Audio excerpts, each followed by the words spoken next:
Hello everyone, welcome back to my channel. और मैं hope करती हूँ कि आप सब लोग ठीक होंगे अपने घर में और मेरे जैसे सारे बिज़ी होंगे, बट मेरा वीडियो देखने के लिए अपना टाइम निकाल लेते होंगे। उसके लिए थैंक यू और देखते रहिएगा मेरा वीडियो। तो आज का वीडियो मैंने सोचा कि किचन से स्टार्ट करते हैं। अनु स्कूल जा चुका था और वो मेरा जूड़ा देख के तो आपको लग रहा है कि मैंने नहावा लिया है। हाँ, मैंने नहा लिया है। और आज मैं लंच बना रही थी। सुबह अनु नाश्ता करके चला गया स्कूल, और जब से नवरात्रे चल रहे हैं तब से हन्नू को एग्स नहीं मिल रही सुबह सुबह खाने को। फिर भी दूध और चपाती या फिर जैम ब्रेड खा के जाता है ब्रेकफास्ट में, क्योंकि 10 बजे जाता है। फिर 11 बजे उसको वापस लंच करा के 12 साढ़े 12 बजे तक घर भेज देते हैं लोग। सो इसीलिए। और मैं आज बना रही हूँ डोसा और पीनट की चटनी और टमाटर की चटनी। साथ में सोचा कि बनाते बनाते आप लोगों के साथ वीडियो भी शूट कर लेते हैं। और अगर वीडियो और मेरी मेहनत अच्छी लगे तो लाइक सब्सक्राइब ज़रूर करना। और कैमरामैन भी मैं ही हूँ, तो इसलिए थोड़ा देखती हूँ, कहीं ज़्यादा ऊपर नीचे होता तो साइड वाइड में भी मैं कर रही थी, इसीलिए जो कैमरा था थोड़ा हिला।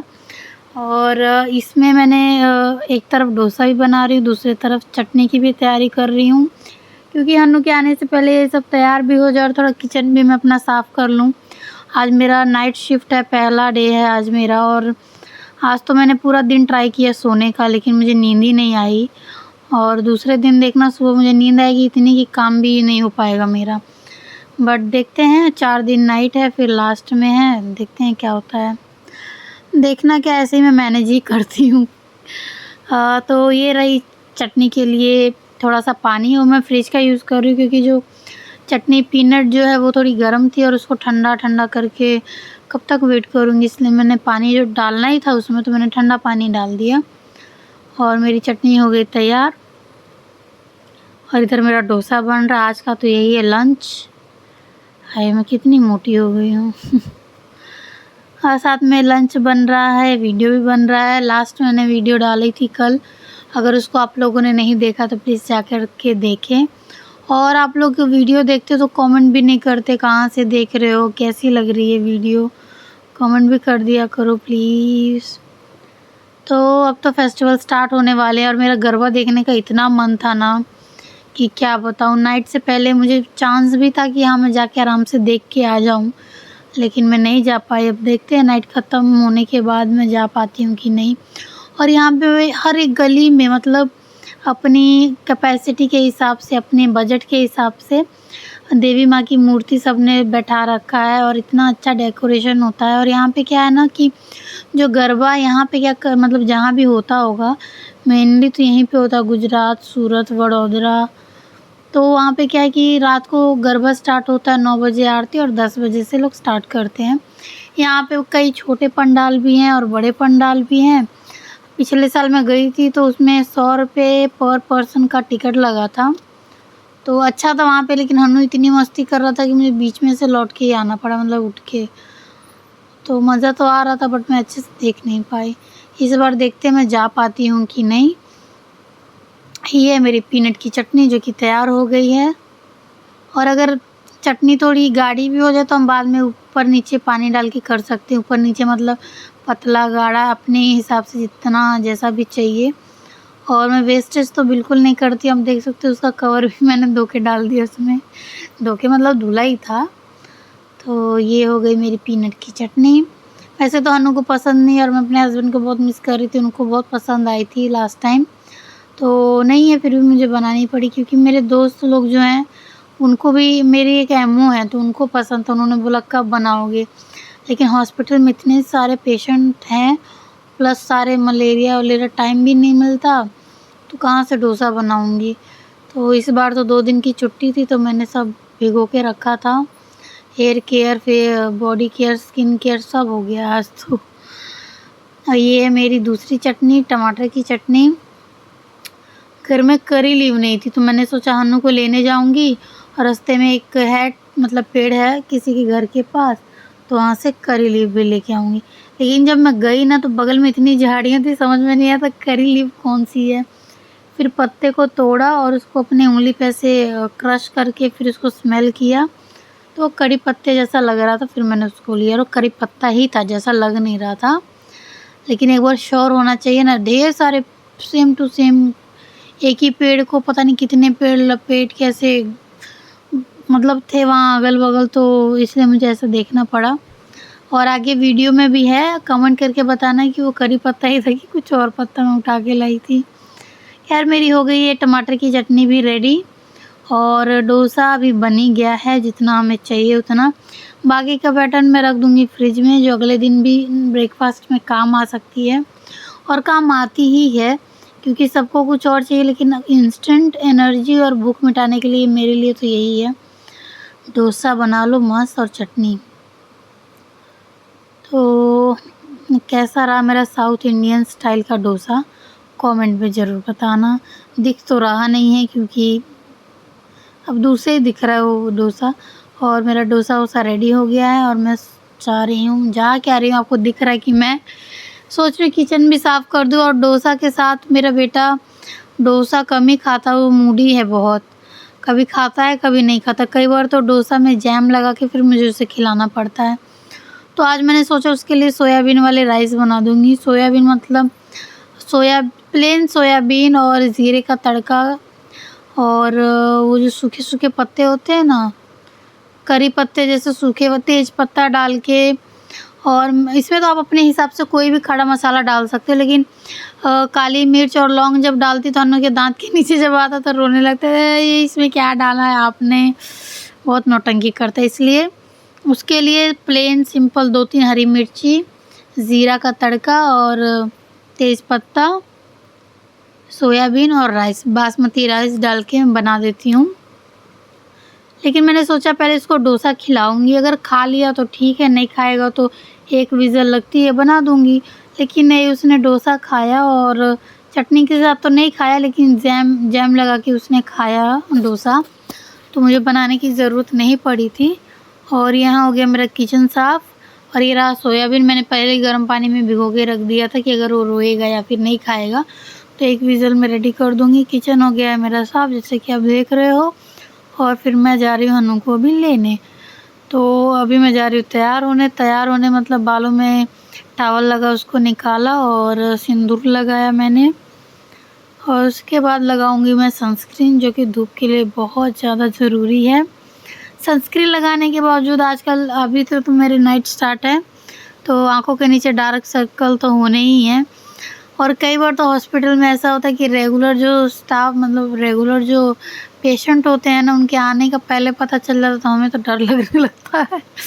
सुबह से यही सुनने में आ रहा था ग्रुप में कि एक पेशेंट है, वो आ रही है तो डर ऐसा कि एवरी आवर मतलब उसका आरबीएस चेक करना होता है उनका, मतलब थोड़ा भी नहीं। और एक तो आजकल नया टेक्निक गैजेट आ गए हैं कि मतलब हद ही है, मतलब वो बस सेंसर है उनके बॉडी में, ऐसे सेंस मतलब जैसा होता है ना, किसी मॉल में जाते हो तो आपकी चेकिंग होती है, सेम वैसे ही बॉडी में बिना टच के भी ऐसे ऐसे कर देंगे ऊपर नीचे, तो मतलब उसमें ब्लड शुगर लेवल आ जाता है नॉर्मल। तो रिलेटिव पूरा दिन देखते रहे, पूरा दिन के हर आधे घंटे में बेल बजाओ, तो मुझे तो उसका भी डर लग रहा था कहीं वो ही ना आ जाए। लेकिन गई तो फिर वो नहीं थे। खैर मैं हो गई हूँ तैयार और मैं जा रही हूँ हन्नू को लेने। और कई बार होता है ना ब्लॉगिंग में कितना बोलेंगे, कितना एक्सप्लेन करेंगे यार। मैं तो आज भी सीख रही हूँ, लेकिन ठीक है, अगर आपके पास स्मार्टफ़ोन है तो मैं तो किसी से जल्दी बात भी नहीं कर पाती हूँ। और कितना आप फ़ोन देखोगे, तो अगर स्मार्टफ़ोन है तो उसका इस्तेमाल करना चाहिए हर एक तरीके से, जो कि मैं कर रही हूँ। तो मैं यहाँ डाल रही हूँ वीडियो, क्योंकि आजकल तो अनलिमिटेड डाटा भी है। पहले तो मैं यूज़ कर भी लेती थी, कम पड़ जाता था, रिचार्ज करना पड़ता था, लेकिन अभी जब जॉब पे जाती हूँ तो सारे मेरे जो डाटा है वो ऐसे ही पड़े रहते हैं, या फिर वो पता नहीं बाद में मिलते हैं कि नहीं, मुझे तो नहीं मिलते शायद। तो इसलिए मैं वीडियो अपलोड कर लेती हूँ, जिससे उसका यूज़ भी हो जाता है और अच्छा भी लगता है। कितने व्यूज़ मिले हैं, क्या है देखने के लिए। तो ये मेरे पीछे की बिल्डिंग है और मेरे घर के आसपास से झाड़ियाँ। ऐसी झाड़ियाँ होंगी तो किसी को भी कन्फ्यूज़न हो ही जाएगा कि क्या कौन सा पत्ता है, कौन सा नहीं है। खैर मैं जल्दी चल रही हूँ, क्योंकि बस कई बार आ जाती है, उसके बाद लोकेशन भेजती है, इसलिए टाइम से मैं पहुँच जाती हूँ ताकि मेरे बेटे को वेट ना करना पड़े। और मैं आ गई हूँ बस स्टॉप। कई बार यहाँ लेडीज़ होती है लेकिन आज तो सबके हस्बैंड ही आए हैं, मैं अकेली लेडी। तो मेरा बेटा भी आ गया होगा, आ ही गया, पीछे है सबसे छोटू सा, वो आ रहा था। फिर मैंने कैमरा बंद करके अनु को गोदी में लेके फिर उतारा और रास्ते भर अनु बातें करते हुए जाता है। बगल से एक ट्रक वाला गया तो धूल उड़ी तो कह रहा मम्मी इस ट्रक वाले को चलाने नहीं आता है क्या? मैं बोली क्या हो गया? मेरे ऊपर पूरे धूल आ गई। मैं बोली कोई बात नहीं, होता है। यहाँ पे मैंने तड़के की सारी अरेंजमेंट कर रखी थी, सब कुछ रखा था मैंने। और ये मेरी कड़ी लीव, अभी भी मुझे डाउट है लेकिन स्मेल तो वैसे ही आ रही थी तो मैंने बना डाला।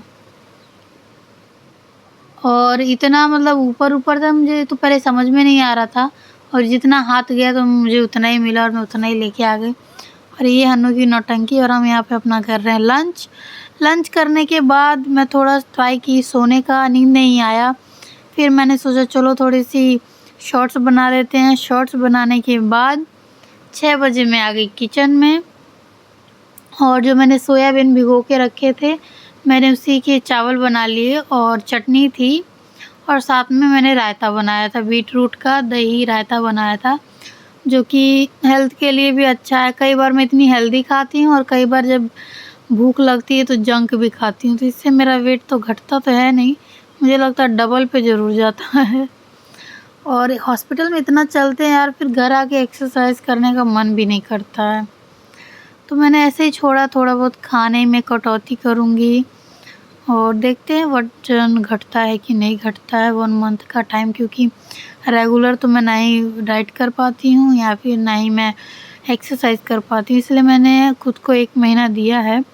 ऐसे करते करते अगर 1 केजी भी कम होता है तो कंटिन्यू करूँगी और अपनी डाइट पे और ज़्यादा ध्यान दूँगी। पीछे है मंदिर जैसा कि आप देख रहे हो और वो मेरी खिड़की दिख रही है। और मैंने 2 दिन की सफाई तो पहले किचन की दिखाई, लेकिन मैंने खिड़की, बेडशीट सब कुछ धो डाला है और वो आज सूखेगा, कल फिर वापस मैं लगाऊंगी। नींद पूरी होने के बाद, क्योंकि घर पे आओ तो आते हन्नू को जगाओ, तैयार करो, स्कूल फिर छोड़ो और उसके बाद फिर घर आके खुद नहाओ धो, लंच करो, काम करो, सोना भी होता है, तो इसलिए। और अभी मैं सोच रही हूँ कि मैंने तड़के में सब डाला, कुछ छूट तो नहीं गया, लेकिन इतनी मेहनत के बावजूद भी लास्ट में कचड़ा हो जाता है।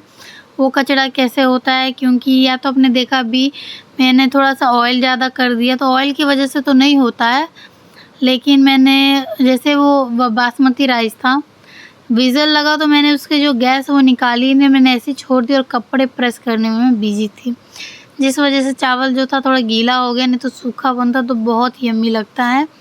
और मैं यहाँ पे कद्दूकस कर रही हूँ बीट रूट, हाफ़ था, हाफ़ मैं खा गई थी डाइट के चक्कर में, फिर भी भूख लगती रहती है यार। खैर ये कद्दूकस करने के बाद मैंने दूसरी तरफ भिगोया नहीं, तवे पे रोस्ट किया जीरा, फिर उसका मैंने पाउडर बनाया और पाउडर बना के मैंने उसमें डाला। मेरा तो रायता तैयार हो गया, फिर मैंने सोचा जब तक ये विज़ल लगेगी तब तक मैं कपड़े प्रेस कर लेती हूँ। कपड़े प्रेस करते करते विज़ल तो लग गई, लेकिन मैं उसकी सीटी उठाना भूल गई थी, जिस वजह से वो ज़्यादा ही नरम हो गया। ये मेरे प्यारे चाँद से बेटे, मेरा बेटा हन्नू, उसका हाथ लेटे लेटे मेरे बगल में ही खेल रहा था और मैं कपड़े प्रेस कर रही थी। कपड़े आज इसलिए प्रेस कर रही हूँ इतने सारे, क्योंकि इनके स्कूल में नवराते, उन पे ड्रेस कोड है, आज ये कलर पहनना, कल वो कलर पहनना, मतलब 9 दिन अलग अलग कलर। मतलब आपके पास है तो ठीक है, नहीं तो खर्चा। और लास्ट डे में इनको पहनाना है नवरात्रि गरबा ड्रेस लड़कों, मतलब अपने बेटे के लिए, तभी वो भी टेंशन है। देखते हैं टाइम मिलता तो लेके आऊँगी, नहीं तो ऐसे ही भेजती हूँ मैं। क्या कितना करेंगे यार, आजकल स्कूल वालों का भी एक बिजनेस ही हो गया है, ये ड्रेस वो ड्रेस। हम नहीं किए तो क्या हमें पता नहीं है गरबा क्या होता है, दिवाली क्यों मनाई जाती है। खैर मैंने सोचा कपड़े प्रेस करते करते थोड़ा सा ग्रीन टी भी पी लेती हूँ, तो ग्रीन टी भी पी रही हूँ, कपड़े भी प्रेस कर रही हूँ। और ये हो गया मेरा लंच पैक, बीट रूट का रायता बन गया और ये मेरी आफ्टरनून वाली चटनी, जो कि इसके साथ टमाटर की चटनी बहुत अच्छी लगती है और ये थोड़े पेट को ठंडक देगी, इसके लिए मैंने बनाया दही का रायता। वीडियो अच्छी लगे तो लाइक सब्सक्राइब ज़रूर करना, कमेंट भी करना और ये मेरा साफ़ सुथरा किचन, दूसरे दिन आऊँगी तो गंद मचा रहता है। ये मेरा बेटा अपना गन, बाप रे! गन लेके रास्ते में पूरा मुझे परेशान कर, मैं स्कूटी चला रही हूँ, अगल-बगल सबको गोलियाँ मार रहा है ये। आते-जाते सब लोग हँस रहे हैं इसके ऊपर। और मैं आ गई हूँ हॉस्पिटल के लॉकर रूम में, आधा घंटा जल्दी आती हूँ इसलिए यहाँ स्पेंड करती हूँ टाइम। उसके बाद मैं आ गई हूँ अपने वार्ड में और अभी तो हो गए हैं 12:30 या 12 बज रहे हैं और अभी हमने जस्ट अपना डिनर फिनिश किया, मैंने और एक और स्टाफ है उन्होंने। वो गए अपने पेशेंट को देखने और मैंने सोचा कि क्यों ना थोड़ी रिकॉर्डिंग की जाए और रिकॉर्डिंग कर रही हूँ। अभी मैं वहीं पे बैठी हूँ और उसके बाद काम स्टार्ट करेंगे। आधा हाफ़ हो गया, हाफ़ बचा है। और पेशेंट को क्या है, आजकल डेंगू पेशेंट ज़्यादा हैं तो फ़ीवर मिडनाइट मॉर्निंग में अर्ली मॉर्निंग आती ही रहती है। और ये हो गया है गुड मॉर्निंग। गुड मॉर्निंग मेरी यूट्यूब फैमिली, प्लीज़ मेरे चैनल को सब्सक्राइब करें और मुझे सपोर्ट करें। और गुड मॉर्निंग लुक फ्रेश है, थोड़ा बहुत अच्छा लग रहा है, माइंड भी फ्रेश है, फीलिंग भी ग्रेट है। आज फर्स्ट डे था तो अच्छा ही था। और जैसा कि आप देख रहे हो, आप सही समझ रहे हो, मैं अपने नेल पेंट दिखा रही थी। और बाहर बहुत हलचल मची है मासी और अटेंडर में, क्योंकि सुबह-सुबह वो लोग भी बिज़ी रहते हैं। और ये है बाहर का नज़ारा जो कि फॉग सा गिरा हुआ था। अर्ली मॉर्निंग का है ये, 8-7 बजे का नहीं, 6 बजे का, 6:30 और 7 बजे का है। मैंने सुबह देखा तो बाप रे! इतनी धूप, मतलब इतनी धुंध। और उसके जस्ट आधे घंटे 7:30 बजे तो इतनी कड़क धूप निकली कि क्या बताऊँ। और फिर मैं आ गई यहाँ पे अपने स्कूटी का कुछ ठीक कराना था गैराज। वहाँ मेरे हस्बैंड बहुत दिन से शिकायत कर रहे थे, कैसे चलाती हो, इसका ब्रेक ठीक कराओ। मैंने बोल दिया कि आपने जब सर्विसिंग के लिए गए थे आप देने, तभी आपने बोला था भाई इनको कि देख ले भाई मेरी बीवी चलाने वाली है तो तू देख ले इसका ब्रेक कैसे रखना है। तो मेरे हस्बैंड तो खूब हँस के पागल हो गए। मैं बोली इसका मतलब मैं सही बोल रही हूँ। और मैं आपको ये नाला इसलिए दिखा रही हूँ क्योंकि एक बच्चा उसमें मछली पकड़ रहा था और उधर मेरे जो गैराज वाले भैया थे वो मेरी गाड़ी का ब्रेक ठीक कर रहे थे। मैं सोची उनको देखने से अच्छा कि इस बच्चे को देखूँ। और मैंने देखा कि इसमें मछलियाँ हैं भी कि नहीं। फिर मुझे एक मछली दिखी, मैं बोली हाँ है। तो बच्चा भी सोच रहा होगा कि आंटी को क्या हो गया। मैं रिकॉर्ड कर रही थी, अगर इसमें एक भी मछली निकलती तो मेरा बेटा बहुत खुश होगा, तो उसको मैं ये वीडियो दिखाऊंगी। और ये है कीड़ा, केचुआ बोलते हैं ना, वो है। और उसको ऐसे मतलब फंसा रहा है और फिर उसको फेंकेगा। इसके जैसे मैं भी बहुत डेस्परेट हो रही थी और मैंने सोचा कि मैं एक मछली देख के ही जाऊंगी। तो 2 मिनट तक मैं थी वहाँ पे, तो 2 मिनट वेट किया। मैंने देखा कि एक छोटी सी मछली पास से गुजरी, जैसे इसने खींचा ना वैसे ही वो मछली निकल गई। लेकिन दूसरी बार में वो मछली आती है और मैं दिखाऊंगी आपको। इसमें देखिए कितने अच्छे कमल है, लेकिन कमल भी ना खिलता है कीचड़ में, जिसको निकालना इतनी मुश्किल होती है। और अभी तो इतने अच्छे फेस्टिवल में कमल चढ़ाने के लायक, लेकिन आदमी घुसेगा कहाँ से। तो ऊपर से इतना गंदा पानी, पास में होता तो मैं उखाड़ भी लेती, लेकिन अंदर है काफ़ी। और ये रही छोटी सी मछली। इस मछली को क्या बोलते हैं कमेंट बॉक्स में बताना। बहुत छोटी थी, लेकिन मतलब छोटी भी ज़्यादा नहीं थी, ज़्यादा बड़ी भी नहीं, मीडियम ही थी। वो देखिए अभी ज़िंदा ही थी वो।